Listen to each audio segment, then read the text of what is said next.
Very good morning everyone. Delhi physical service examination में limited liability partnership act को syllabus में रखा गया है। उसकी जनरल आउटलाइन के बारे में बात करेंगे। एट फर्स्ट, पार्टनरशिप एक्ट 1932 से शुरुआत करते हैं। पार्टनरशिप करने का ये एक तरीका आपको पार्टनरशिप एक्ट 1932 में भी बताया गया है। फॉर्मेशन कैसे किया जाएगा पार्टनरशिप फर्म का, पार्टनरशिप डीड कैसे बनाई जाएगी, पार्टनर्स का राइट्स, लायबिलिटीज, थर्ड पार्टी के साथ रिलेशंस, पार्टनरशिप फर्म का creation, dissolution, each and everything have been covered in partnership act 1932.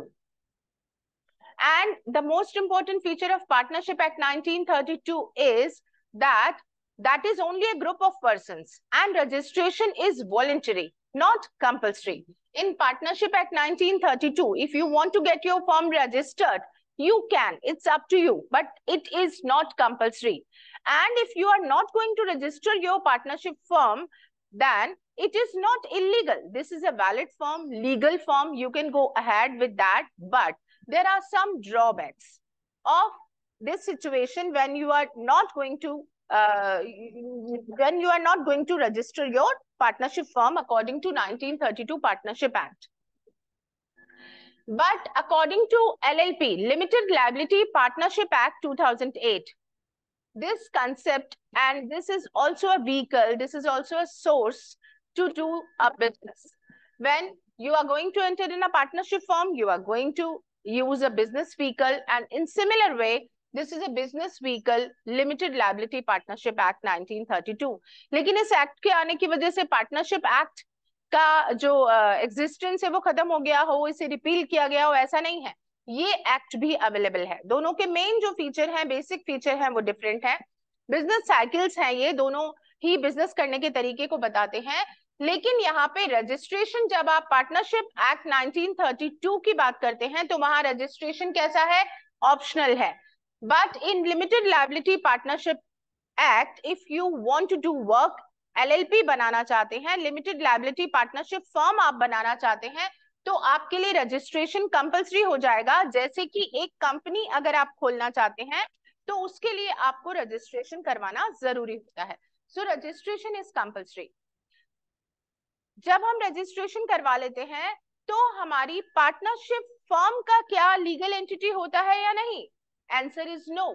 According to Partnership Act 1932, if you are going to get registered your partnership firm, then it is not a legal entity. It is only a group of persons. Partnership act 1932 के according एक partnership create करना, उसका registration करवाना जब हम काम कर रहे हैं, that is only a group of persons. Members के चले जाने से उस फर्म का एग्जिस्टेंस भी खत्म हो जाएगा। उसका एग्जिस्टेंस कोई सेपरेट नहीं होता, इंडिपेंडेंट नहीं होता लाइक ए कंपनी, वो केवल एक ग्रुप ऑफ पर्संस ही होता है। रजिस्ट्रेशन करवाने के बाद भी इस फीचर पे फर्क नहीं पड़ता, परपेचुअल सक्सेशन नहीं मिलता। लेकिन लिमिटेड लायबिलिटी पार्टनरशिप में जब हम किसी फर्म का रजिस्ट्रेशन करवा लेते हैं तो ये क्या बन जाता है? लीगल एंटिटी बन जाता है, लीगल पर्सन बन जाता है, और इसका परपेचुअल सक्सेशन मिल जाता है। मींस लीगल प्रोसेस से जैसे इसका बॉर्नअप हुआ है वैसे ही इसका एंड किया जाएगा। और तीसरी खास बात यह है कि पार्टनरशिप एक्ट 1932 के अकॉर्डिंग पार्टनर्स की लायबिलिटी थी अनलिमिटेड लायबिलिटी, पर्सनल लायबिलिटी। ये सबसे इंपॉर्टेंट ड्रॉबैक था, सबसे मोस्ट इंपॉर्टेंट ड्रॉबैक था, जिसकी वजह से एलएलपी का फीचर आपके सामने आया है, ये एक्ट आपके सामने आया है कि यहाँ पर एलएलपी में लिमिटेड लायबिलिटी पार्टनरशिप फॉर्म, इसके नाम से ही हमें पता चल रहा है कि मेंबर्स की लायबिलिटी कैसी है? लिमिटेड लायबिलिटी है।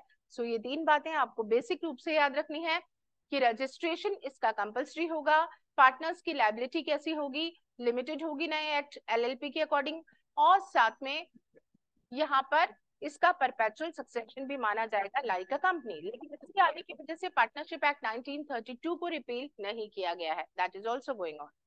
सो बाकी बातें नेक्स्ट वीडियो में। Thank you so much.